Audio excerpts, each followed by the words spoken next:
ഇന്നത്തെ വീഡിയോയിൽ നമ്മൾ ഡിസ്കസ് ചെയ്യാൻ പോകുന്നത് നമ്മളുടെ IFRS 10 consolidated financial സ്റ്റേറ്റ്മെൻറ്റ്സിൻ്റെ പ്രിപ്പറേഷനാണ്.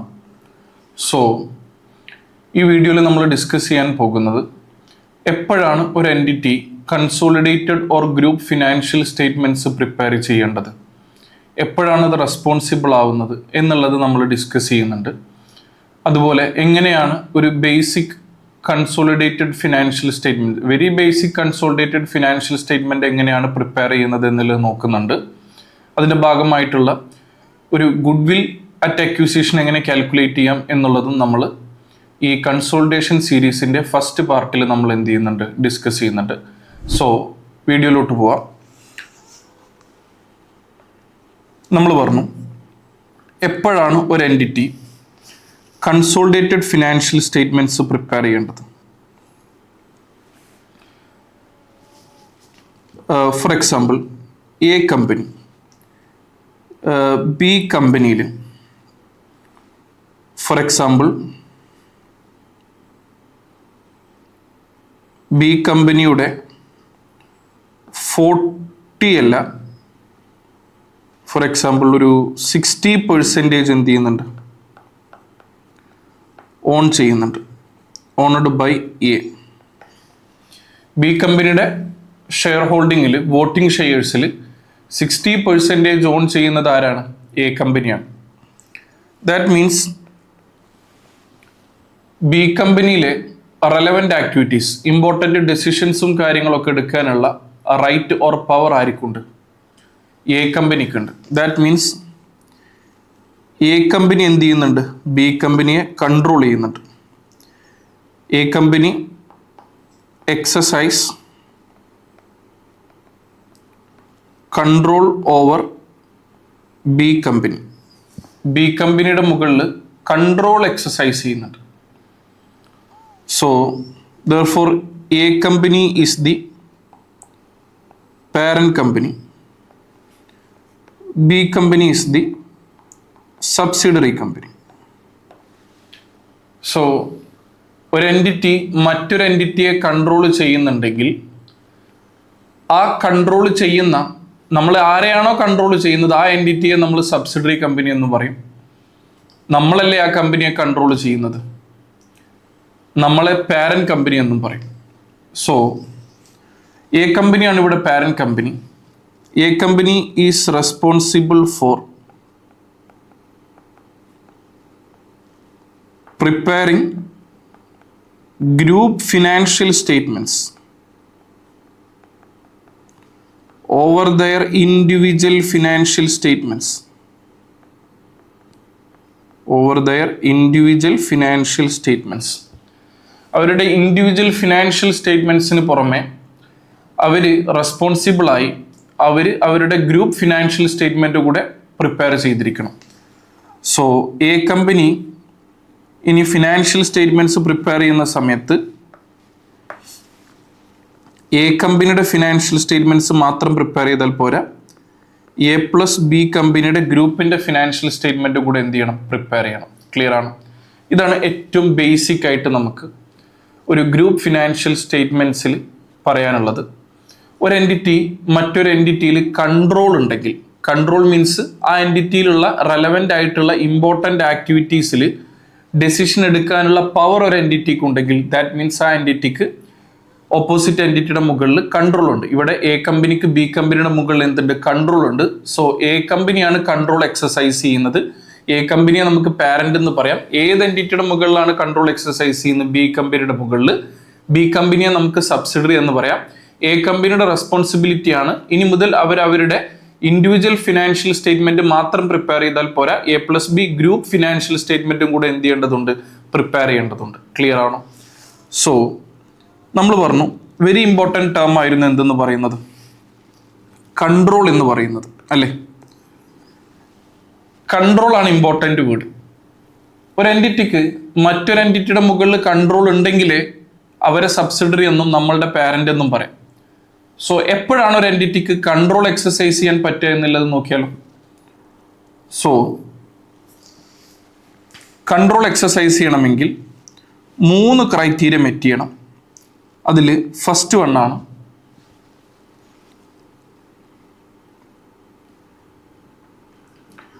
entity must have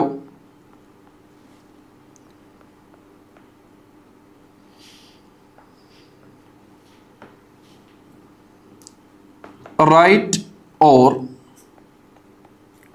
exposure to variable returns. Entity must have right or exposure to variable returns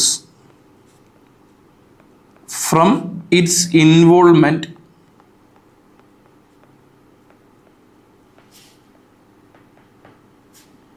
with the investee. So ഇവിടെ എന്താ പറയുന്നത്? Entity must have right or exposure to variable return from its involvement with the investee. നമുക്ക് മറ്റൊരു എൻറ്റിറ്റിയുടെ മുകളിൽ control വേണമെങ്കിൽ, നമ്മൾ investor, നമ്മളല്ലേ കാശ് ഇൻവെസ്റ്റ് ചെയ്ത ആൾ, നമ്മൾ ഇൻവെസ്റ്റർ, അവരാരാണ്? ഇൻവെസ്റ്റ്. സോ നമുക്ക് മറ്റൊരു എൻറ്റിറ്റിയുടെ മുകളിൽ, ഇൻവെസ്റ്റിയുടെ മുകളിൽ കൺട്രോൾ വേണമെങ്കിൽ ആ ഇൻവെസ്റ്റിയിൽ നിന്നുള്ള വേരിയബിൾ റിട്ടേൺ, എന്താണ് ഇവിടെ വേരിയബിൾ റിട്ടേൺ? എന്താണ് ഇവിടെ വേരിയബിൾ റിട്ടേൺ? ഡിവിഡൻഡ് ആണ് ഇവിടുത്തെ വേരിയബിൾ റിട്ടേൺ. സോ ഡിവിഡൻഡ് കിട്ടാനുള്ള റൈറ്റ് ഓർ എക്സ്പോഷർ നമുക്കുണ്ടായിരിക്കണം, അവകാശം ഉണ്ടായിരിക്കണം. അപ്പോഴേ നമുക്ക് എന്ത് പറയാൻ പറ്റുകയുള്ളൂ? ആ എൻറ്റിറ്റിയുടെ മുകളിൽ നമുക്ക് കൺട്രോൾ ഉണ്ട് എന്ന് പറയാൻ പറ്റുള്ളൂ. സോ ഫസ്റ്റ് പോയിന്റ് എന്താ പറയുന്നത്? Entity must have right or exposure to variable return. Fixed return എന്ന് പറയുകയാണെങ്കിൽ അവിടെ ഇൻട്രസ്റ്റ് എന്ന് പറയാമായിരുന്നു. വേരിയബിൾ റിട്ടേൺ എന്താണ്? ഡിവിഡൻഡാ. കാരണം ഡിവിഡൻഡ് എന്നുള്ളത് പ്രോഫിറ്റിന്റെ അടിസ്ഥാനത്തിലാണ്. കമ്പനിയുടെ പ്രോഫിറ്റ് എത്രത്തോളം കൂടുന്നോ അതിനനുസരിച്ചിട്ട് ഇൻവെസ്റ്റർ ആയ നമുക്ക് കിട്ടുന്ന ഡിവിഡൻഡും കൂടും. സോ അത് വേരിയബിൾ ആണ്, ഫിക്സ്ഡ് അല്ല. So variable return from its involvement with the investee. നമുക്ക് അവിടെ കൺട്രോൾ വേണമെങ്കിൽ ആ കമ്പനിയിൽ നിന്ന് കിട്ടുന്ന ഡിവിഡൻഡ് കിട്ടാനുള്ള റൈറ്റ് നമുക്ക് എക്സിസ്റ്റ് ചെയ്യുന്നുണ്ടായിരിക്കണം. ക്ലിയർ ആണോ? സെക്കൻഡ് ക്രൈറ്റീരിയ വരുന്നത്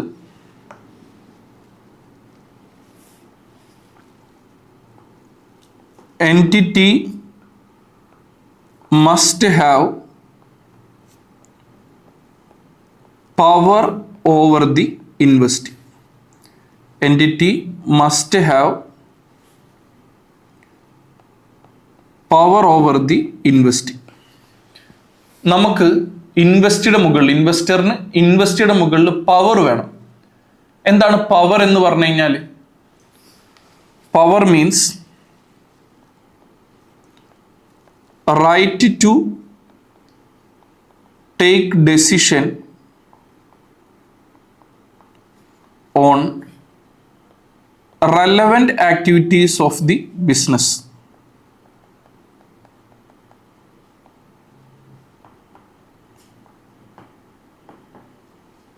അപ്പൊ എന്താ പവർ എന്ന് പറഞ്ഞു കഴിഞ്ഞാൽ?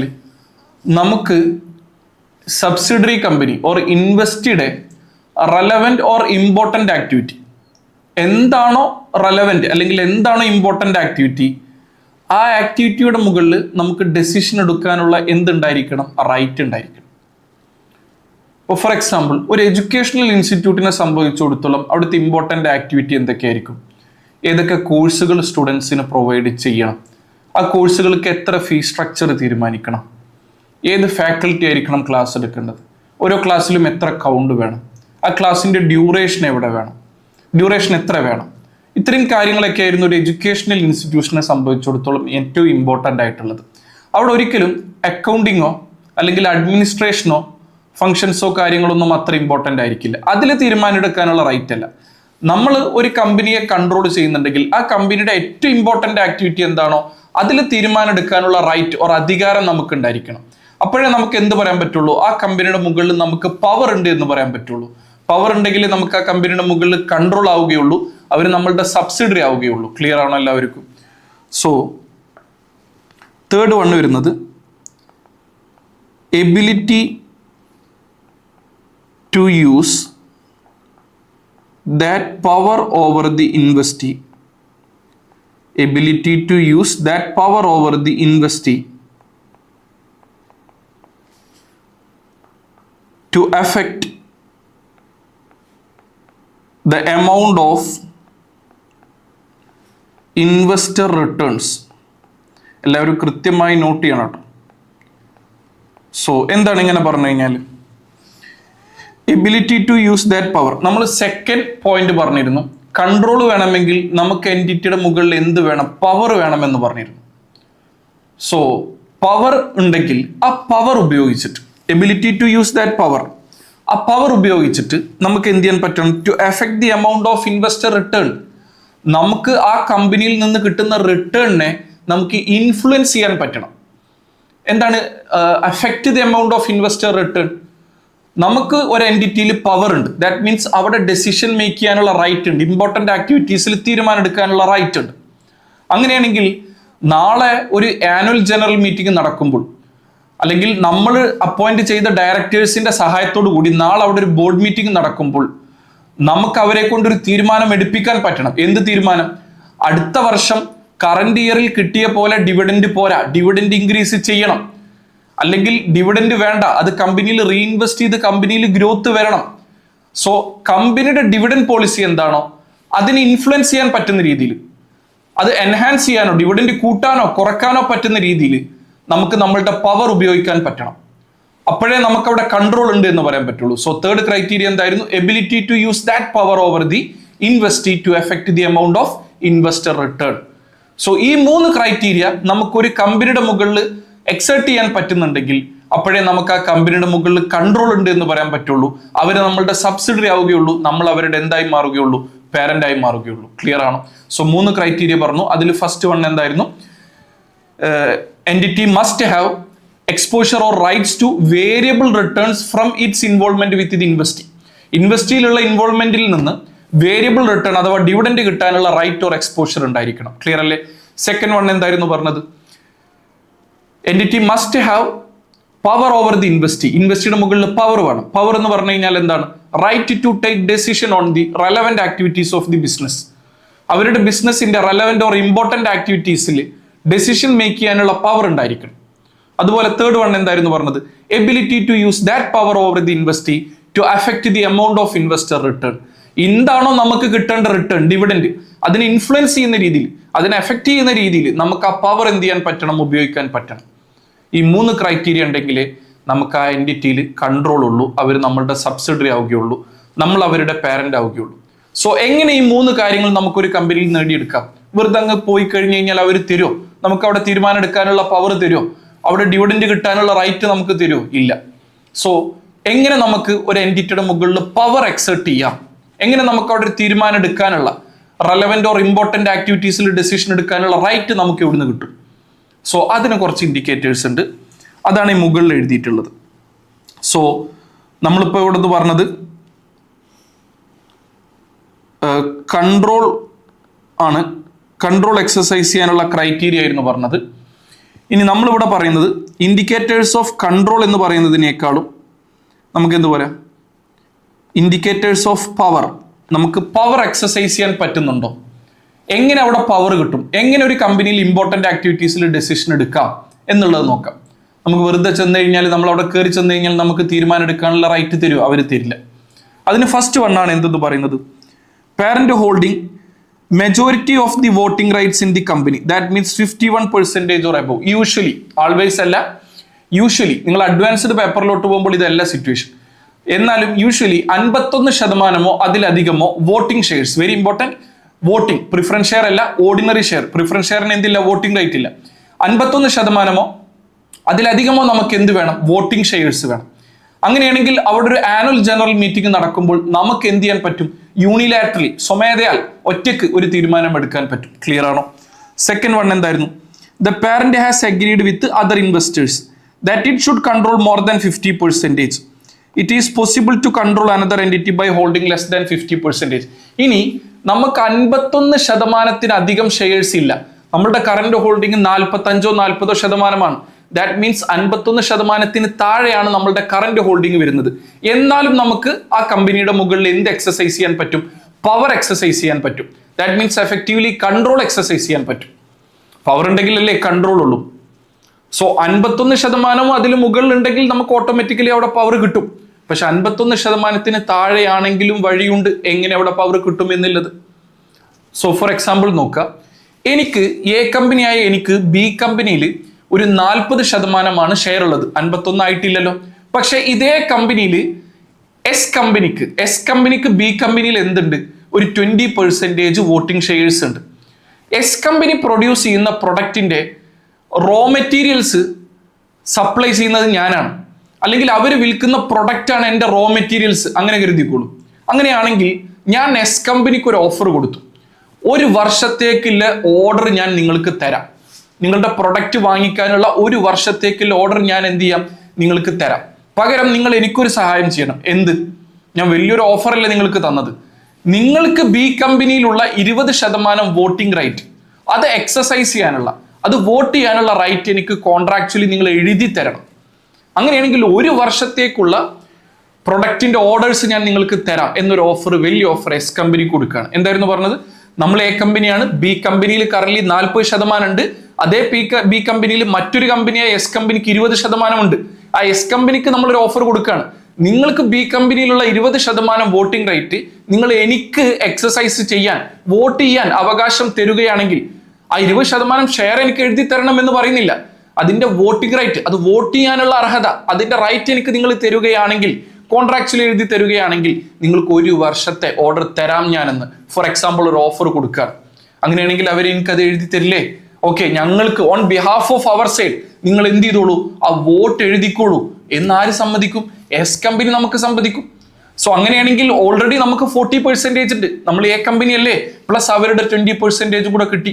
അങ്ങനെയാണെങ്കിൽ 40 + 20 എഫക്റ്റീവ്ലി എത്ര പെർസെൻറ്റേജ് ആയി മാറി? 60% ആയി മാറി. സോ അങ്ങനെയാണെങ്കിൽ നമുക്ക് അവിടെ കൺട്രോൾ എക്സസൈസ് ചെയ്യാൻ പറ്റില്ലേ? സോ ഇതായിരുന്നു സെക്കൻഡ് പോയിന്റ് പറഞ്ഞത്. എന്ത്? Parent has agreed with other investors. നമുക്ക് അതർ ഇൻവെസ്റ്റേഴ്സിന്റെ കൂടെ എന്ത് ചെയ്യാൻ പറ്റും? അഗ്രിമെന്റിൽ എത്തിക്കഴിഞ്ഞു കഴിഞ്ഞാൽ more than 50% voting right exercise ചെയ്യാൻ പറ്റും, ഈവൻ ദോ നമ്മളുടെ കയ്യിൽ നിലവിൽ 50% താഴെയാണെങ്കിൽ പോലും. ക്ലിയർ ആണോ എല്ലാവർക്കും? Next one, a parent has the power to appoint and remove majority of the board of directors of the company. ഒരു കമ്പനിയിൽ, ഇപ്പൊ ബി കമ്പനിയിൽ 6 ബോർഡ് ഓഫ് ഡയറക്ടേഴ്സ് ഉണ്ട്. അതിൽ 4 ആൾക്കാരെയും നമ്മളാണ് അപ്പോയിന്റ് ചെയ്യുന്നത്. ആരെ? Board of directors. എക്സിക്യൂട്ടീവ്സും നോൺ എക്സിക്യൂട്ടീവ്സും ഉണ്ടാവും. അവിടെ ഏറ്റവും ഇമ്പോർട്ടന്റ് ആയിട്ടുള്ള തീരുമാനം എടുക്കുന്ന ആരാ? ഡേ ടു ഡേ ആക്ടിവിറ്റീസിൽ എക്സിക്യൂട്ടീവ്സ് ആണ്. സോ ബോർഡ് ഓഫ് ഡയറക്ടേഴ്സിൽ, എക്സിക്യൂട്ടീവ്സിൽ മെജോറിറ്റി ആൾക്കാരെ 6 ആണെങ്കിൽ, ടോട്ടൽ 6 എക്സിക്യൂട്ടീവ്സ് ആണെങ്കിൽ, നിങ്ങളെ ബി ടിയിലൊക്കെ പഠിക്കുന്നുണ്ട് എക്സിക്യൂട്ടീവ് ഡയറക്ടേഴ്സും നോൺ എക്സിക്യൂട്ടീവ് വല്ലപ്പോഴും വരുള്ളൂ. എക്സിക്യൂട്ടീവ് എപ്പോഴും ഡേ ടു ഡേ ആക്ടിവിറ്റീസ് നിയന്ത്രിക്കുന്ന ആൾക്കാരായിരിക്കും. സോ ഒരു 6 എക്സിക്യൂട്ടീവ്സ് ഉണ്ടെങ്കിൽ അതിലൊരു 4 എക്സിക്യൂട്ടീവ്സിനെ അപ്പോയിന്റ് ചെയ്യാനുള്ള റൈറ്റ് നമുക്കാണുള്ളതെങ്കിൽ, അങ്ങനെയാണെങ്കിൽ അവിടെ ഓരോ തീരുമാനം എടുക്കുമ്പോഴും ആ തീരുമാനത്തിൽ ഏറ്റവും ഇമ്പോർട്ടന്റ് ആയിട്ടുള്ള തീരുമാനം 4 ആൾക്കാരല്ലേ മെജോറിറ്റി, അവർ പറയുന്നതായിരിക്കില്ലേ ആ കമ്പനിയിൽ എടുക്കുന്ന തീരുമാനം. ആരെ? Directors are the person who runs the company. Company നടത്തുന്ന ആൾക്കാരാ. ഈ കമ്പനിയിൽ 6 ആൾക്കാർ കൂടിയിട്ടാണ് നടത്തുന്നത്. അതിൽ 4 ആൾക്കാർ നമ്മളാണ് അവിടെ ചേർത്തത്.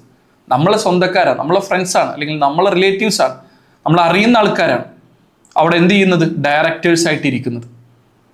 അങ്ങനെയാണെങ്കിൽ നമ്മൾ എന്താണോ തീരുമാനം പറയുന്നത് അതായിരിക്കില്ലേ ആ കമ്പനിയിൽ നടക്കുന്നത്. അങ്ങനെയാണെങ്കിൽ അവിടെ റെലവെന്റ് ആക്ടിവിറ്റീസിൽ ഡെസിഷൻ മേക്ക് ചെയ്യാനുള്ള റൈറ്റില്ലേ, നമുക്ക് പവർ ഇല്ലേ, എഫക്റ്റീവ്ലി അവിടെ എന്ത് ചെയ്യാൻ പറ്റും? കൺട്രോൾ എക്സസൈസ് ചെയ്യാൻ പറ്റും. സോ നിങ്ങൾ ശ്രദ്ധിക്കേണ്ടത്, ഏറ്റവും ഇമ്പോർട്ടന്റ് പറയാനായിട്ടുള്ളത്, നമ്മൾ പറഞ്ഞു 3 ക്രൈറ്റീരിയ ഉണ്ടെങ്കിലേ നമുക്ക് അവിടെ കൺട്രോൾ ഉണ്ടാവുകയുള്ളൂ. അതിൽ സെക്കൻഡ് വൺ ആണ് പവർ വേണം. പവർ വേണമെങ്കിലുള്ള ഇൻഡിക്കേറ്റേഴ്സ് ആണ് ഞാൻ പറയുന്നത്. ഫസ്റ്റ് വണ് 51% ഓർ എബവ് എന്ത് വേണം? വോട്ടിംഗ്, ഓർഡിനറി ഷെയർസ് വേണം. ഇനി അതല്ല, ലെസ് ദാൻ 51% ആണെങ്കിലും നമുക്ക് മറ്റൊരു കമ്പനിയുടെ അഗ്രിമെന്റിൽ എത്തി, നമുക്ക് ഈവൻ ദോ ലെസ് ദാൻ 50 ആണ്, മറ്റൊരു കമ്പനിയിൽ അഗ്രിമെന്റ് എത്തിയത് കാരണം അവരുടെ വോട്ടിംഗ് റേറ്റും കൂടെ നമുക്ക് എടുക്കാൻ പറ്റി. അങ്ങനെ നമ്മളുടെ എഫക്റ്റീവ്ലി മോർ ദാൻ 51% ആവുകയാണ്. അതുപോലെ ലാസ്റ്റ് പറഞ്ഞു എന്താണ്? ആ കമ്പനിയിൽ majority of the board of ഡയറക്ടേഴ്സിന് അപ്പോയിന്റ് ആൻഡ് റിമൂവ് ചെയ്യാനുള്ള റൈറ്റ് നമുക്കുണ്ടെങ്കിൽ നമുക്ക് അവിടെ തീരുമാനം എടുക്കാനുള്ള പവർ ഉണ്ട്. എഫക്റ്റീവ്ലി നമുക്ക് അവിടെ കൺട്രോൾ എക്സസൈസ് ചെയ്യാൻ പറ്റും. ക്ലിയർ ആണോ? സോ ഈ ഒരു സിറ്റുവേഷൻ എക്സിസ്റ്റ് ചെയ്യുന്നുണ്ടെങ്കിലാണ് നമുക്ക് ആ കമ്പനിയെ സബ്സിഡറി എന്നും നമ്മൾ പാരന്റ് ആവുകയും നമ്മൾ ഇനി മുതൽ നമുക്ക് റെസ്പോൺസിബിലിറ്റി എന്തുണ്ട്? ഇൻഡിവിജ്വൽ ഫിനാൻഷ്യൽ സ്റ്റേറ്റ്മെന്റ്സ് മാത്രം പ്രിപ്പയർ ചെയ്താൽ പോരാ, ഗ്രൂപ്പ് ഫിനാൻഷ്യൽ സ്റ്റേറ്റ്മെന്റ് കൂടെ എന്ത് ചെയ്യണം? പ്രിപ്പയർ ചെയ്യണം. സോ വളരെ ബേസിക് ആയിട്ട് എത്രയും പെട്ടെന്ന് നമുക്ക് എങ്ങനെയാണ് ഒരു ഗ്രൂപ്പ് ഫിനാൻഷ്യൽ സ്റ്റേറ്റ്മെന്റ് പ്രിപ്പയർ ചെയ്യാം എന്നുള്ളത് നോക്കാം. നമുക്കൊരു വർക്കിംഗ് നോട്ട് 5 വരെ ഒരു 5 വർക്കിംഗ് നോട്ട് പ്രിപ്പയർ ചെയ്യാനുണ്ട്. അതിനു മുൻപ് എങ്ങനെയായിരിക്കും ഒരു basic consolidated financial statement prepare ചെയ്യേണ്ടത് എന്നുള്ള ഒരു ഐഡിയ തരാം. നേരെ ശ്രദ്ധിക്കണം. ഓക്കെ, സോ ഇതായിരുന്നു നമ്മളുടെ ഇല്ലുസ്ട്രേഷൻ വരുന്നത്. ഇവിടെ റിക്വയർമെന്റ് ഗുഡ്വിൽ ആണെങ്കിലും ഞാൻ ഫുൾ സ്റ്റേറ്റ്മെന്റ് നിങ്ങൾക്ക് വരച്ചു തരാം. നേരെ ശ്രദ്ധിക്കുക. ഇവിടെ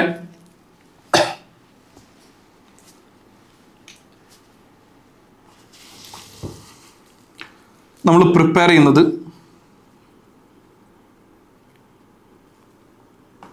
consolidated statement of financial position at year end. Year എൻഡിലെ കൺസോളിഡേറ്റഡ് സ്റ്റേറ്റ്മെന്റ് ഓഫ് ഫിനാൻഷ്യൽ പൊസിഷനാണ് നമ്മൾ എന്ത് ചെയ്യുന്നത്, പ്രിപ്പയർ ചെയ്യുന്നത്. സോ എപ്പോഴും നിങ്ങൾ ശ്രദ്ധിക്കണം, നമ്മൾ ഫസ്റ്റ് എഴുതാറുള്ളത് എന്താണ്, നോൺ കറന്റ് അസറ്റ് ആണ്.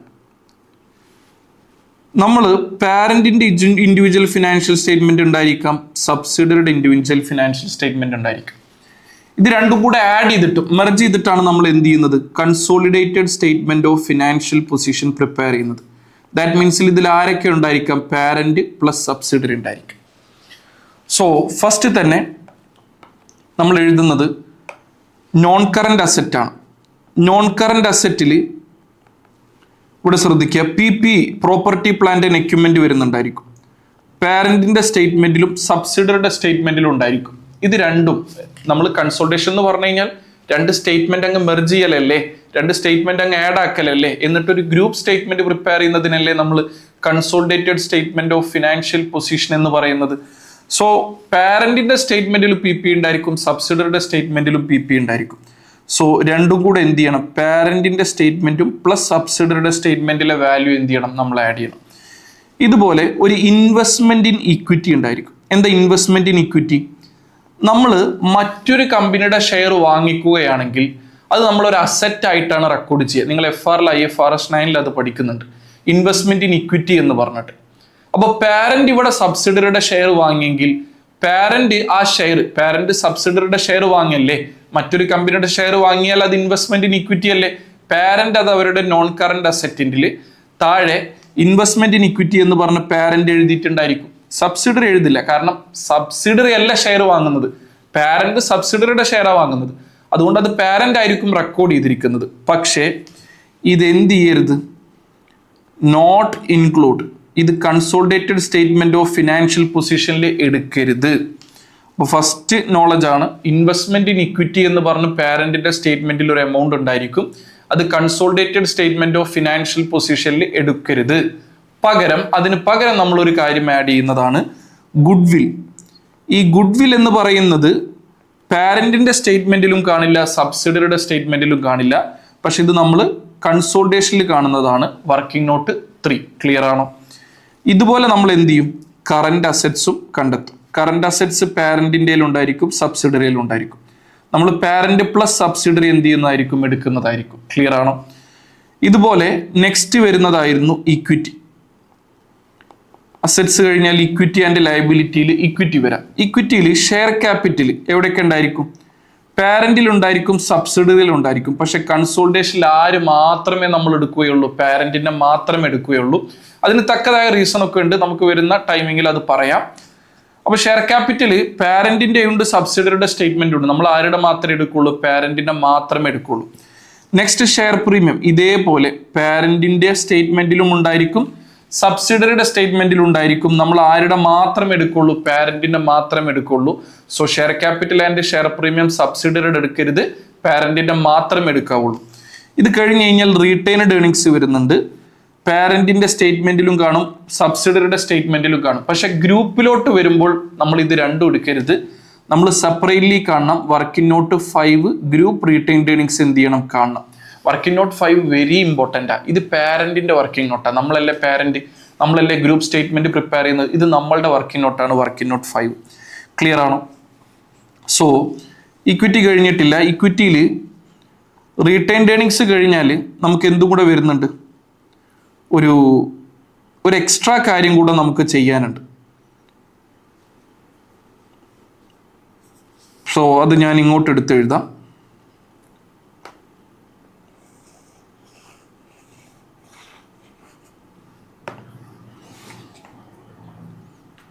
അല്ലെങ്കിൽ ഇവിടെ ഒന്നും കൂടെ എഴുതാം, ഇവിടെ അഡ്ജസ്റ്റ് ചെയ്യാൻ പറ്റുന്ന രീതിയിൽ എഴുതാം. ഇക്വിറ്റി ഫസ്റ്റ് ഷെയർ ക്യാപിറ്റൽ പാരന്റിന്റെ സ്റ്റേറ്റ്മെന്റിലും കാണും സബ്സിഡറിയുടെ, പക്ഷെ രണ്ടും കൂടെ എടുക്കരുത്. ആരുടെ മാത്രമേ എടുക്കാവുള്ളൂ?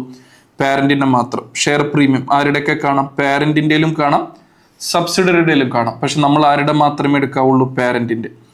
റീറ്റൈൻഡ് ഏർണിങ്സ് പാരന്റിന്റെ സ്റ്റേറ്റ്മെന്റിലും കാണാം സബ്സിഡറിയുടെയിലും കാണാം, ബട്ട് നമ്മൾ രണ്ടും എടുക്കരുത്. Work in note five. NCI ഇത് കൺസോൾട്ടേഷനിൽ മാത്രം നമ്മൾ കണ്ടെത്തുന്നതാണ് NCI or non controlling interest എന്ന് പറയുന്നത്. ഇത് നമ്മൾ പാരന്റിന്റെ സ്റ്റേറ്റ്മെന്റിൽ ഉണ്ടാവില്ല, സബ്സിഡറിയുടെ സ്റ്റേറ്റ്മെന്റിൽ ഉണ്ടാവില്ല. ഇത് നമ്മൾ സെപ്പറേറ്റ്ലി കാൽക്കുലേറ്റ് ചെയ്യുന്നതാണ്. ഇതാണ് വർക്കിംഗ് നോട്ട് 4 എന്ന് പറയുന്നത്. അപ്പോൾ ഓൾറെഡി നമ്മൾ ഇവിടെ വർക്കിംഗ് നോട്ട് 3 ഗുഡ്വിൽ പറഞ്ഞു, വർക്കിംഗ് നോട്ട് 4 NCI പറഞ്ഞു, വർക്കിംഗ് നോട്ട് 5 എന്ത് പറഞ്ഞു? ഗ്രൂപ്പ് റീറ്റൈൻഡ് ഏർണിങ്സും പറഞ്ഞു. സോ അങ്ങനെയാണെങ്കിൽ ഇനി എന്ത് മാത്രമേ ബാക്കിയുള്ളൂ?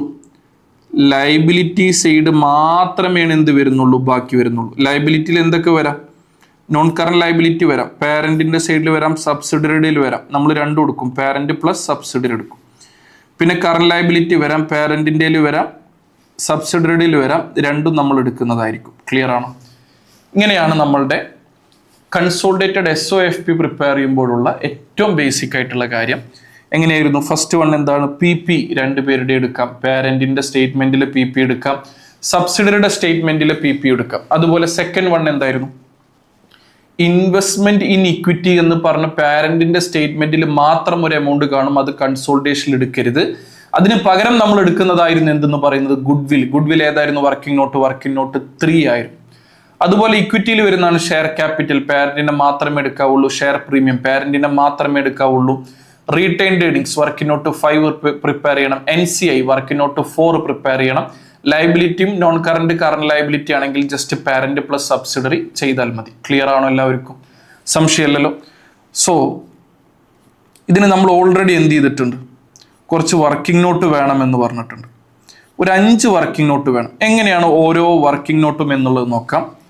ഇവിടെ ഫസ്റ്റ് വർക്കിംഗ് നോട്ടാണ് വർക്കിംഗ് നോട്ട് 1, ഗ്രൂപ്പ് സ്ട്രക്ചർ.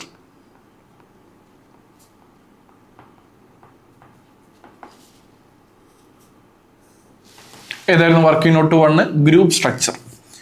എങ്ങനെ ഗ്രൂപ്പ് സ്ട്രക്ചർ എന്നുള്ളത് നോക്കാം. ഇവിടെ ക്വസ്റ്റ്യനിൽ സ്റ്റേറ്റ്മെന്റ് തന്നിട്ടുണ്ട്, എന്നിട്ട് അതിന്റെ താഴെയാണ് പറഞ്ഞിട്ടുള്ളത് എന്ത്? D acquired an 80% holding in J on 1st January 18. അപ്പോൾ 1st January 18 ഡേറ്റ് ഓഫ് അക്വിസിഷനും പെർസെൻറ്റേജ് ഓഫ് ഓണർഷിപ്പും കിട്ടി. ഇത് മാത്രം എഴുതിയാൽ മതി. ഈ ഗ്രൂപ്പ് സ്ട്രക്ചർ നിങ്ങൾ എവിടെ എഴുതാനൊന്നുമില്ല കേട്ടോ, നിങ്ങൾക്ക് എവിടെയെങ്കിലും കാൽക്കുലേറ്റ് ചെയ്യുമ്പോഴൊന്നുമില്ല. ഇത് നമ്മൾ സ്കില്ലിൽ FRലൊക്കെ എഴുതുന്ന ഒരു പാറ്റേൺ ആണ്, ജസ്റ്റ് ഒരു ഇൻട്രൊഡക്ഷൻ പോലെ. സോ ഇവിടെ D എന്ന് പറയുന്ന കമ്പനി J എന്ന് പറയുന്ന കമ്പനിയിൽ ഒരു 80% വാങ്ങിയിട്ടുണ്ട്. 1st January 18 ആണ്. അപ്പൊ ഈ രണ്ട് കാര്യങ്ങൾ എന്തെഴുതാം? D acquired 80% of J on 1st January ഏതായിരുന്നു ഡേറ്റ്? 2000 ഏതായിരുന്നു? 18 ആയിരുന്നു. 1st January 2018. ഇതായിരുന്നു വർക്കിംഗ് നോട്ട് 1 വരുന്നത്. വർക്കിംഗ് നോട്ട് 1 എന്തായിരുന്നു? ഗ്രൂപ്പ് സ്ട്രക്ചർ ആയിരുന്നു. ക്ലിയർ ആണോ? സോ വർക്കിംഗ് നോട്ട് 1 എഴുതി. നെക്സ്റ്റ് ആണ് ഞാൻ തൊട്ടുപുറത്ത് തന്നെ എഴുതുന്നുണ്ട് വർക്കിംഗ് നോട്ട് 2.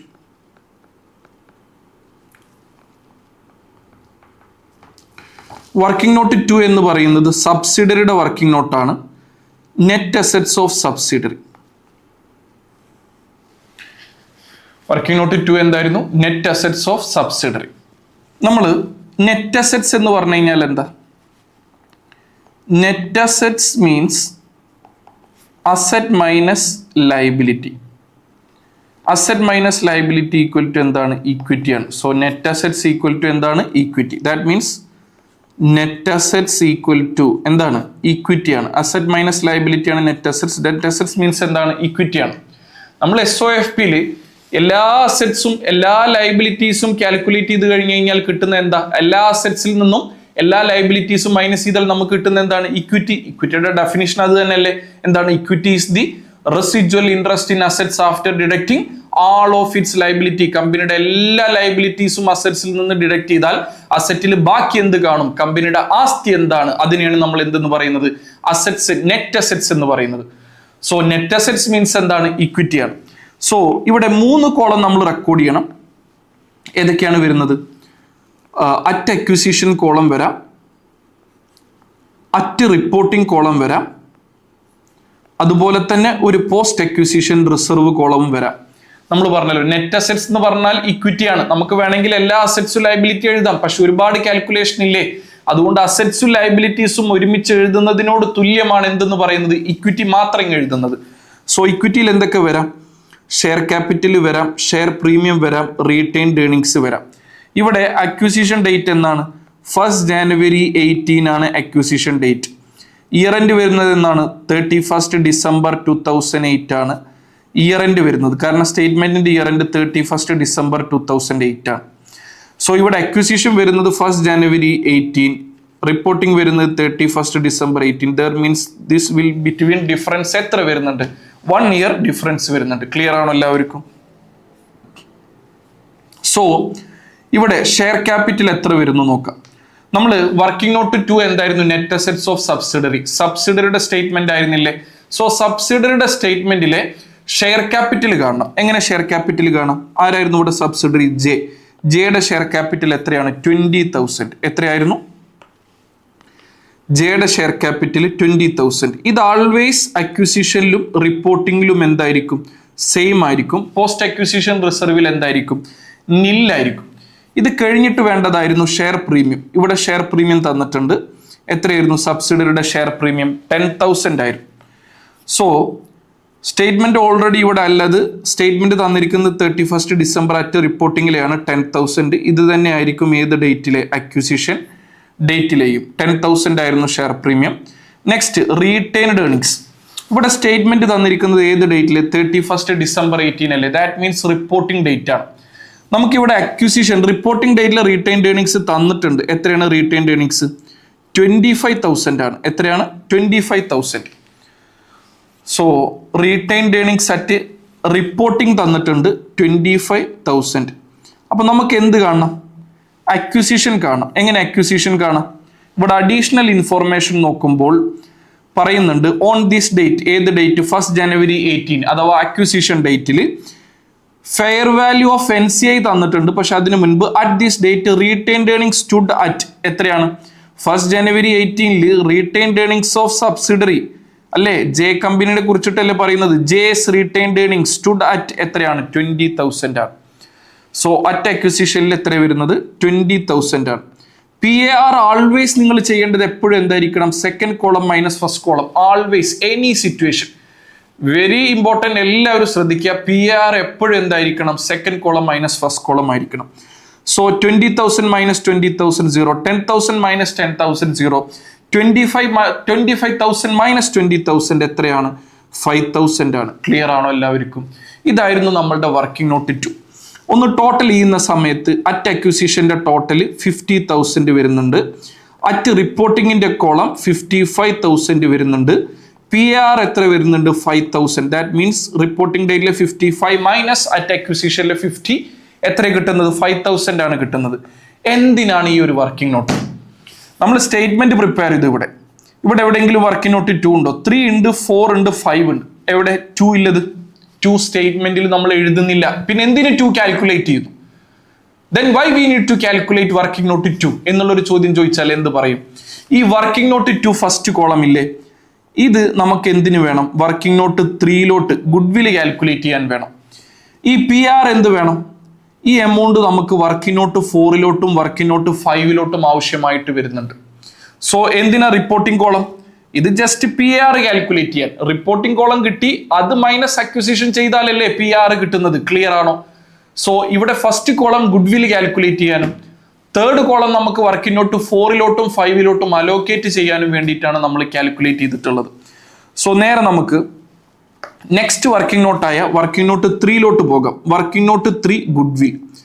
ഇത് നമ്മൾ കൺസോളിഡേറ്റഡ് SOFPയിൽ നോൺ കറന്റ് അസറ്റിന്റെ താഴെ എന്ത് ചെയ്യുന്നുണ്ട്? അക്കൗണ്ട് ചെയ്യുന്നുണ്ട്. ക്ലിയർ ആണോ? എങ്ങനെയാണ് ഗുഡ്വിൽ കാൽക്കുലേറ്റ് ചെയ്യുന്നത് നോക്കിയാലോ. ഫസ്റ്റ് വൺ എന്തായിരുന്നു? Fair value of consideration paid. Subsidiary അവരുടെ ഷെയർ തരുന്നതിന് നമ്മൾ എത്ര ക്യാഷ് അങ്ങോട്ട് കൊടുക്കുന്നുണ്ട്? ഇവിടെ ശ്രദ്ധിക്കുക. ഇവിടെ ഡി അക്യൂർഡ് 80% ഹോൾഡിംഗിനെ പറയുന്നുള്ളൂ. എത്ര കാശാന്ന് അവർ അഡീഷണൽ ഇൻഫോർമേഷൻ തരുന്നില്ല. Very important. തന്നില്ലെങ്കിൽ ഞാൻ പറഞ്ഞല്ലോ, ഒരു പാരന്റ് കമ്പനി സബ്സിഡിയറിയുടെ ഷെയർ വാങ്ങിക്കാൻ എത്രയാണോ ഇൻവെസ്റ്റ് ചെയ്തത് അത് പാരന്റ് കമ്പനിയുടെ ഇൻഡിവിജ്വൽ സ്റ്റേറ്റ്മെന്റിൽ കാണും. പക്ഷെ അത് എവിടെ എടുക്കരുത്? കൺസോൾട്ടേഷനിൽ എടുക്കരുത് എന്ന് ഞാൻ പറഞ്ഞില്ലേ. പക്ഷെ ഗുഡ്വിൽ കാണാൻ അത് തൽക്കാലം ഒന്ന് ആവശ്യമായിട്ട് വരുന്നുണ്ട്. അപ്പൊ ഇവിടെ ഇൻഡിവിജ്വൽ സ്റ്റേറ്റ്മെന്റ് ഓഫ് പാരന്റ് ഡിയുടെ തന്നിട്ടുണ്ട്. Investment shares in J, D company subsidiary ആയ ജെയിൽ നടത്തിയ ഇൻവെസ്റ്റ്മെന്റ് എത്രയാണ്? 60,000 ആണ്. സോ ഈ 80% ഷെയർ വാങ്ങിയത് എത്ര രൂപക്കാണ്? 60,000 രൂപക്കാണ്. So fair value of consideration paid എത്രയാണ്? 60,000 ആണ്. നെക്സ്റ്റ് വരുന്ന എന്താണ്? Fair value of NCI at acquisition. NCI at acquisition ക്വസ്റ്റ്യനിൽ തന്നിട്ടുണ്ട്. നേരെ ശ്രദ്ധിക്കുക. എത്രയാണ് NCI അറ്റ് അക്വിസിഷൻ തരുന്നത്? ഇവിടെ ശ്രദ്ധിക്കുക. ഓൺ ദിസ് ഡേറ്റ് എന്താണ്? Fair value of 20% NCI was എത്രയാണ്? 12,500. അപ്പൊ NCIയുടെ ഫെയർ വാല്യൂ ക്വസ്റ്റ്യനിൽ നേരിട്ട് തന്നിട്ടുണ്ട് 12,500. ഇനി തന്നിട്ടില്ലെങ്കിലും നമുക്കത് കണ്ടെത്താനൊക്കെ പറ്റും. വരുന്ന വീഡിയോയിൽ നമ്മൾ അത് പറയുന്നതായിരിക്കും, നിങ്ങൾ കണ്ടിന്യൂസ്ലി കാണാം. സോ 60,000 നമ്മൾ കൊടുത്തത്, 12,500 NCI കൊടുത്തത്, അങ്ങനെ ടോട്ടൽ നമ്മളും NCIയും കൂടെ ചേർത്ത് 100% ഓഫ് സബ്സിഡറിക്ക് വേണ്ടി പേ ചെയ്തത് 72,500 ആണ്. ക്ലിയർ ആണോ? ഇനി ഇതിൽ നിന്ന് എന്ത് ചെയ്യണം? Fair value of net assets of subsidiary at acquisition എവിടുന്ന് കിട്ടും? പറയൂ, എവിടുന്ന് കിട്ടും? വർക്കിംഗ് നോട്ട് 2 ഫസ്റ്റ് കോളത്തിൽ നിന്ന് കിട്ടും. എവിടുന്ന് കിട്ടും? വർക്കിംഗ് നോട്ട് 2 ഫസ്റ്റ് കോളത്തിൽ നിന്ന് കിട്ടും. എത്രയായിരുന്നു വർക്കിംഗ് നോട്ട് 2 ഫസ്റ്റ് കോളത്തിന്റെ? നമ്മൾ ഒരു വീട് അങ്ങ് വാങ്ങിക്കാൻ പോയി എന്ന് കരുതുക, ആ വീടിന് നമ്മളൊരു വില കാണില്ലേ? അങ്ങനെ വില കണ്ടതാണ് 50,000. പക്ഷെ നമ്മളും വേറൊരാളും കൂടെ ചേർന്നിട്ടാണ് വാങ്ങിയത്. നമ്മൾ 80%, അവർ 20%. രണ്ടുപേരും കൂടെ 72,500 കൊടുത്തു. പക്ഷെ അതിന്റെ ആസ്തി എത്രയേ ഉള്ളൂ? 50,000 ഉള്ളൂ. എത്ര ആസ്തി ഉള്ളൂ? 50,000. അപ്പോ നമ്മൾ വാങ്ങിക്കുന്ന സബ്സിഡറിയുടെ ആസ്തി അഥവാ നെറ്റ് അസെറ്റ്സ് എത്രയാണ്? 50,000 ആണ്. സോ നമ്മൾ എത്ര കൊടുത്തു? 72,500 കൊടുത്തു. So goodwill is the excess consideration paid over the fair value of the net assets of the subsidiary. ഒരു സബ്സിഡറി, ഒരു ബിസിനസിന്റെ നെറ്റ് അസെറ്റ്സ്, അവരുടെ ആസ്തി എന്താണോ അതിന്റെ ഫെയർ വാല്യൂനേക്കാളും എക്സസ് എന്ത് നൽകിയോ അതിനാണ് നമ്മൾ എന്തെന്ന് പറയുന്നത്? ഗുഡ്വിൽ എന്ന് പറയുന്നത്. എന്തെന്ന് പറയുന്നത്? ഗുഡ്വിൽ എന്ന് പറയുന്നത്. ഇവിടെ ഗുഡ്വിൽ എത്ര? 50,000 ആസ്തി വരുന്ന ബിസിനസ്സിനെ നമ്മൾ 72,500 എന്ത് ചെയ്തിട്ടുണ്ട്? പേ ചെയ്തിട്ടുണ്ട്. അവിടെ ഒരു എക്സ്ട്രാ എന്ത് ചെയ്തിട്ടുണ്ട്? ഒരു 22,500 പേ ചെയ്തിട്ടുണ്ട്. ഇതിനെയാണ് നമ്മൾ എന്തെന്ന് പറയുന്നത്? ഗുഡ്വിൽ അറ്റ് അക്വിസിഷൻ എന്ന് പറയുന്നത്. എന്ത്? ഗുഡ്വിൽ അറ്റ് അക്വിസിഷൻ എന്ന് പറയുന്നത്. ക്ലിയർ ആണോ? ഇതിൽ നിന്ന് ഇമ്പയർമെന്റ് ഉണ്ടെങ്കിൽ അതും കൂടെ ലെസ് ചെയ്യണം. അത് വരുന്ന വീഡിയോയിൽ പറയുന്നതാണ്. അപ്പോഴാണ് നമുക്ക് എന്ത് കിട്ടുന്നത്?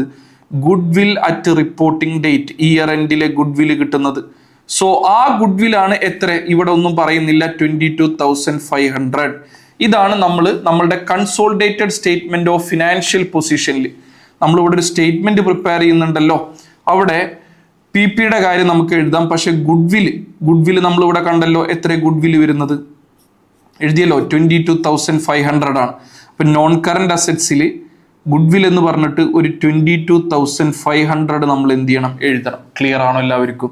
അപ്പൊ നമ്മളുടെ വർക്കിംഗ് നോട്ട് 3 കഴിഞ്ഞു. ഇനി നമുക്ക് നേരെ ഏതിലോട്ട് പോകാം? വർക്കിംഗ് നോട്ട് 4ലോട്ട് പോകാം. ഏതിലോട്ട് പോകാം?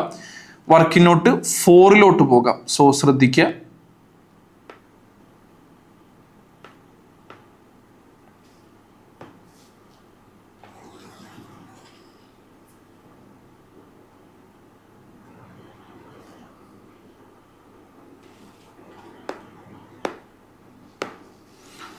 സോ നമ്മൾ നെക്സ്റ്റ് ഡിസ്കസ് ചെയ്യുന്നത് വർക്കിംഗ് നോട്ട് 4ഉം വർക്കിംഗ് നോട്ട് 5ഉം ആണ്.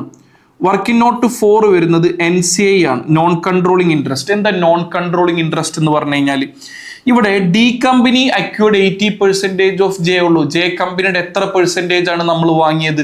80% ആണ്. അപ്പൊ ബാക്കി 20% ആരാണ് വാങ്ങിയിട്ടുള്ളത്? വേറൊരാൾക്കാരല്ലേ. അതിൽ നമുക്ക് ഓണർഷിപ്പ് ഇല്ലല്ലോ. അതാണ് നോൺ കൺട്രോളിങ് ഇൻട്രസ്റ്റ്. നമുക്ക് ഓണർഷിപ്പ് ഇല്ലാത്ത പെർസെൻറ്റേജ് ഓഫ് ഷെയർ, അതിനെയാണ് NCI എന്ന് പറയുന്നത്. സോ അവരെ നമ്മൾ ഇന്ന് അക്കൗണ്ട് ചെയ്യേണ്ടതുണ്ട്. നമ്മൾ ഈവൻ ദോ 80% ഉള്ളെങ്കിലും നമ്മളല്ലേ സബ്സിഡറിയുടെ പാരന്റ്, നമ്മളല്ലേ അവിടെ അൾട്ടിമേറ്റ് കൺട്രോളില്ല ആൾക്കാർ. അങ്ങനെയാണെങ്കിൽ നമ്മൾ 100% അവിടെ എന്ത് ചെയ്യണം? റെക്കോർഡ് ചെയ്യണം. പക്ഷെ NCI എന്നുള്ളത് നമ്മൾ ഇക്വിറ്റിയിലല്ലേ എഴുതുന്നത്. എന്തിനാ NCI എന്ന് പറയുന്നത് ഇക്വിറ്റിയിൽ എഴുതുന്നത്? സ്വാഭാവികമായിട്ട് ഒരു സംശയം വരണ്ടേ, ഇത് നമുക്ക് ഓണർഷിപ്പ് ഇല്ലാത്തതല്ലേ. പക്ഷേ നമ്മൾ ഇവിടെ അസറ്റ് എടുക്കുമ്പോൾ പാരന്റിന്റെ എടുത്തു, സബ്സിഡറിയുടെ 80% എടുത്തത്, അല്ല സബ്സിഡറിയുടെ 100 എടുത്തു. ലൈബിലിറ്റി എടുക്കുമ്പോൾ പാരന്റിന്റെ എടുത്തു, സബ്സിഡറിയുടെ 80% എടുത്തത്, അല്ല 100% എടുത്തു. അപ്പോ അസറ്റ് 100% അസറ്റും 100% ലൈബിലിറ്റി ഓഫ് സബ്സിഡറി നമ്മൾ കൺസോൾഡേറ്റ് ചെയ്യുന്നില്ലേ? തിങ്ക് ചെയ്ത് നോക്കി നോക്കൂ. അപ്പൊ അസറ്റിൽ 20%, അസറ്റിൽ ലൈബിലിറ്റി 20% നമുക്ക് അവകാശപ്പെട്ടതാണോ? ഒന്നുകൂടെ പറയാം. നമ്മൾ കൺസോൾഡേറ്റ് ചെയ്യുമ്പോൾ പി അസറ്റും ലൈബിലിറ്റിയും എല്ലാം പാരന്റിന്റെയും സബ്സിഡറിയുടെ മുഴുവൻ എടുക്കുന്നുണ്ട്. സബ്സിഡറിയുടെ 80% അല്ല, സബ്സിഡറിയുടെ മുഴുവൻ എടുക്കുന്നുണ്ട് അസറ്റും ലൈബിലിറ്റിയും. പക്ഷെ ആക്ച്വലി 80% അല്ലേ നമുക്ക് അവകാശപ്പെട്ടതുള്ളൂ. സോ ഈ 20% അസറ്റും 20% ലൈബിലിറ്റിയും നമ്മൾ എക്സ്ട്രാ കാണിച്ചതാണ്. 20% assets minus 20% liability equal to 20% equity. ആ 20% ആസ്തി നമുക്ക് അവകാശപ്പെട്ടതല്ല. അത് ആർക്ക് അവകാശപ്പെട്ടതാണ്? NCAക്ക് അവകാശപ്പെട്ടതാ. സോ ഈ സ്റ്റേറ്റ്മെന്റ് റീഡ് ചെയ്യുന്ന ഷെയർ ഹോൾഡേഴ്സ് എന്ത് മനസ്സിലാക്കണം? ഇക്വിറ്റിയുടെ താഴെ NCA എന്ന് പറഞ്ഞൊരു വാല്യൂ എഴുതിയിട്ടുണ്ടെങ്കിൽ ആ വാല്യൂ കമ്പനിക്ക് അവകാശപ്പെട്ടതല്ല, അത് വേറെ ആർക്കും അവകാശപ്പെട്ടതാണ് എന്ന് മനസ്സിലാക്കാൻ വേണ്ടിയിട്ട്, ഷെയർ ഹോൾഡേഴ്സിന് ഇൻഫോം ചെയ്യാൻ വേണ്ടിയിട്ടാണ് നമ്മൾ ഇക്വിറ്റിയുടെ താഴെ എന്ത് എഴുതുന്നത്? NCA എഴുതുന്നത്. ക്ലിയർ ആണോ? സോ ഇവിടെ വർക്കിംഗ് നോട്ട് ഫോർ NCA കാണണം. അത് റെക്കോർഡ് ചെയ്താലേ ഷെയർ ഹോൾഡേഴ്സിന് അറിയാൻ പറ്റുള്ളൂ നമുക്ക് സബ്സിഡറി കമ്പനിയിൽ എത്ര അവകാശമില്ല എന്നുള്ളത്. സോ ഇവിടെ വർക്കിംഗ് നോട്ട് ഫോർ NCA കാണാനുള്ള ഇക്വേഷൻ നോക്കാം. ഫസ്റ്റ് നമ്മൾ fair value of NCI at acquisition കാണണം. അക്വിസിഷൻ സമയത്ത് NCAയുടെ ഫെയർ വാല്യൂ എത്രയാണ്? അത് ക്വസ്റ്റ്യനിൽ തന്നിട്ടുണ്ട്. നമ്മൾ ഗുഡ്വില്ലിന് വേണ്ടി ഇവിടെ എടുത്തിട്ടുണ്ട്. എത്രയായിരുന്നു? 12,500 ആയിരുന്നു. ക്ലിയർ ആണോ? 12,500 ആയിരുന്നു. എന്നിട്ട് ഞാൻ ഇവിടെ പറഞ്ഞിട്ടുണ്ട്, ഇവിടെ വർക്കിംഗ് നോട്ട് 2 നമ്മൾ ചെയ്തില്ലേ, അതിൽ തേർഡ് കോളം PAR ആയിരുന്നില്ലേ? ഇത് ആർക്കൊക്കെ അലോക്കേറ്റ് ചെയ്യാനുള്ളതാണ്? വർക്കിംഗ് നോട്ട് 4-ലോട്ടും 5-ലോട്ടും. വർക്കിംഗ് നോട്ട് 4 NCI എത്ര ശതമാനം? 20%. വർക്കിംഗ് നോട്ട് 5 നമ്മളുടെ പെർസെൻറ്റേജ് എത്ര? 80%. അപ്പൊ NCAക്ക് എത്ര പെർസെൻറ്റേജ് ഉള്ളത്? 20% അല്ലേ?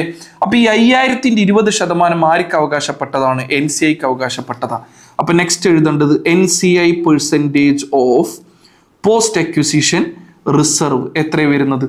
5,000ന്റെ 20% എന്ന് പറയുമ്പോൾ എത്രയാണ്? 1000 ആണ്. എത്രയാണ്?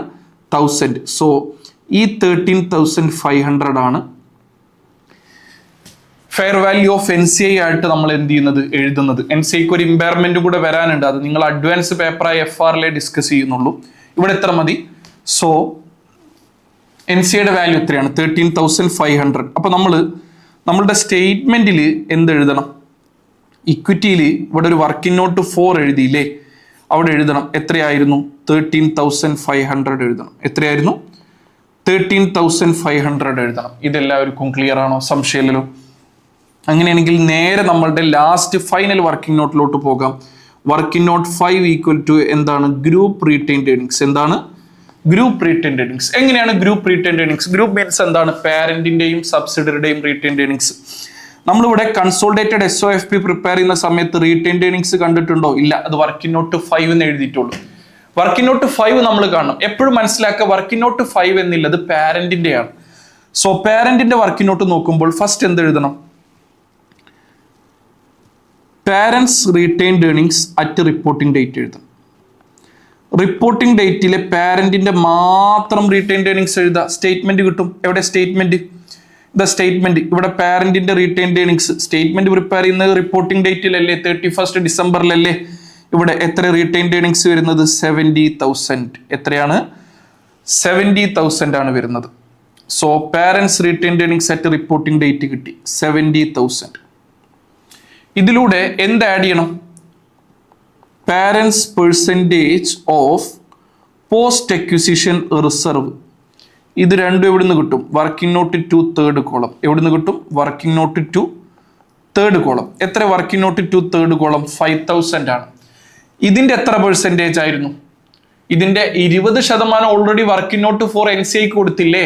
ബാക്കി 80% നമുക്ക് അവകാശപ്പെട്ടതാ. സോ 5,000ന്റെ 80% എത്രയാണ്?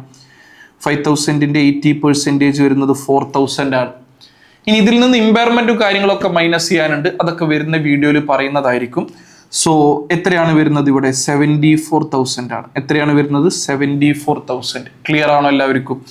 സോ ഇവിടെ റീറ്റെയിൻഡ് ഏർണിങ്സ് നമ്മൾ കണ്ടിട്ടുണ്ട്. എത്രയായിരുന്നു റീറ്റെയിൻഡ് ഏർണിങ്സ്? റീറ്റെയിൻഡ് ഏർണിങ്സ് വരുന്നത് 74,000 ആയിരുന്നു. സോ നമ്മൾ വർക്കിംഗ് നോട്ടിൽ കാണാനുള്ളതെല്ലാം കണ്ടിട്ടുണ്ടായിരുന്നു. ഇനി ബാക്കിയുള്ളത് ജസ്റ്റ് ആഡ് ചെയ്താൽ മതി. പി പി 85,000 പ്ലസ് 18,000 എത്രയാണ്? 103,000. പി പി വരുന്നത് 103,000 ആണ്. ഇനി കറണ്ട് അസറ്റ്സ് കാണണം. എത്രയാണ്? 160,000. ഇതെടുക്കില്ല, ഇൻവെസ്റ്റ്മെന്റ് ഇൻ സബ്സിഡറി എടുക്കില്ല, അതിന് പകരമാണ് ഗുഡ് വില്ല് കണ്ടത്. ഇനി കറണ്ട് അസറ്റ്സ് 160 പ്ലസ് 84,000 ഒരു 244,000 വരുന്നുണ്ട്. കറണ്ട് അസറ്റ്സ് എത്ര വരുന്നുണ്ട്? 244,000 വരുന്നുണ്ട്. സോ ഇവിടെ അസറ്റ് സൈഡിന്റെ ടോട്ടൽ കിട്ടി. എത്രയാണ് അസറ്റ് സൈഡിന്റെ ടോട്ടൽ എന്ന് പറയുന്നത്? അസറ്റ് സൈഡിന്റെ ടോട്ടൽ വരുന്നത് 103,000 പ്ലസ് 22,500 പ്ലസ് 244,000 എത്രയാണ്? 369,500 ആണ്. സോ ടോട്ടൽ എത്ര വരുന്നത്? 369,500 ആണ്. ഇനി ഇക്വിറ്റി സൈഡ് നോക്കാം. ഞാൻ പറഞ്ഞില്ല ഇക്വിറ്റി ആരുടെ മാത്രമേ എടുക്കാവുള്ളൂ? പാരന്റിന്റെ മാത്രം. ഷെയർ ക്യാപിറ്റൽ പാരന്റിന്റെ എത്രയാണ്? 65. ഷെയർ പ്രീമിയം എത്രയാണ്? 35. സബ്സിഡറിയുടെ എടുക്കില്ല. 65,000 ഷെയർ ക്യാപിറ്റൽ, 35,000 ഷെയർ പ്രീമിയം. അങ്ങനെയാണെങ്കിൽ ഇക്വിറ്റിയുടെ ടോട്ടൽ എത്ര കിട്ടുന്നത്? ഒന്ന് കാൽക്കുലേറ്റ് ചെയ്യും. 65,000 plus 35,000 premium plus 74,000 retained earnings 13,500 NCI. Total വരുന്നത് 187,500 ആയിരുന്നു ഇക്വിറ്റി സൈഡ്. ഇനി ഏത് സൈഡും കൂടെ കാണണം. ലാസ്റ്റ് മാജിക് ഉണ്ട് കേട്ടോ, എല്ലാവരും വെയിറ്റ് ചെയ്യുക. ലൈബിലിറ്റി എത്ര? Non current liability. Non current ഇല്ല, ഇവിടെ കറന്റ് മാത്രമേ ഉള്ളൂ. സോ നോൺ കറന്റ് ലൈബിലിറ്റി ഇവിടെ ഇല്ല. കറന്റ് ലൈബിലിറ്റി ഉണ്ട്. എത്ര കറന്റ് ലൈബിലിറ്റി? 135,000 പ്ലസ് 47,000. സബ്സിഡറിയുടെയും എടുക്കാം. 47,000 എത്രയാണ്? 182,000. എത്രയാണ്? 182,000. അപ്പോൾ ടോട്ടൽ ലൈബിലിറ്റി വരുന്നത് 182,000 ആയിരുന്നു. ക്ലിയർ ആണോ? സോ ലൈബിലിറ്റി വരുന്നത്, ലൈബിലിറ്റി സൈഡ് 182,000 ആണ്. Total equity plus liability 187,500 plus 182,000 എത്രയാണ്? 369,500 ആണ്. ക്ലിയർ അല്ലേ? സോ ഇക്വിറ്റി പ്ലസ് ലൈബിലിറ്റി അല്ലേ, assets equal to asset side tally ആയി. അസറ്റ് സൈഡും ഇക്വിറ്റി പ്ലസ് ലൈബിലിറ്റി സൈഡും എത്രയാണ്? 369,500 അല്ലേ? അസറ്റ് ബാലൻസ് ഷീറ്റ് ടാലി ആവുന്ന അങ്ങനെയല്ലേ? Asset equal to equity plus liability ആവുമ്പോഴല്ലേ? സോ ഇതായിരുന്നു നമ്മളുടെ കൺസോളിഡേറ്റഡ് സ്റ്റേറ്റ്മെന്റ് ഓഫ് ഫിനാൻഷ്യൽ പൊസിഷനിലെ ഒരു ഫസ്റ്റ് പാർട്ട് വീഡിയോ. സോ നമ്മൾ ഓൾറെഡി പറഞ്ഞില്ലേ ഇവിടെ നമ്മൾ ഡീറ്റെയിൽ ആയിട്ട് കൺട്രോൾ സിനാരിയോസ്, എപ്പോഴാണ് കൺട്രോൾ കിട്ടുന്നത്, ആ കൺട്രോളിലെ സെക്കൻഡ് ഫാക്ടറായ പവർ കിട്ടാൻ എന്തെല്ലാം കാര്യങ്ങൾ ഒരു കമ്പനിയുടെ മുകളിൽ നമുക്ക് വേണം, എങ്ങനെയാണ് ഒരു basic financial statements, consolidated financial statement prepare ചെയ്യാം എന്ന് ബേസിക് ആയിട്ട് ഡീറ്റെയിൽ ആയിട്ട് പറഞ്ഞിട്ട് അസറ്റ് സൈഡ് 369,500 വന്നു. ഇക്വിറ്റി പ്ലസ് ലൈബിലിറ്റിയും എത്ര വന്നു? 369,500 വന്നു. സോ നമ്മളുടെ കൺസോളിഡേറ്റഡ് സ്റ്റേറ്റ്മെന്റ് ഓഫ് ഫിനാൻഷ്യൽ പൊസിഷനിലെ ഫസ്റ്റ് വീഡിയോ എല്ലാവർക്കും ക്ലിയർ ആണെന്ന് വിചാരിക്കുന്നു. Okay, thank U.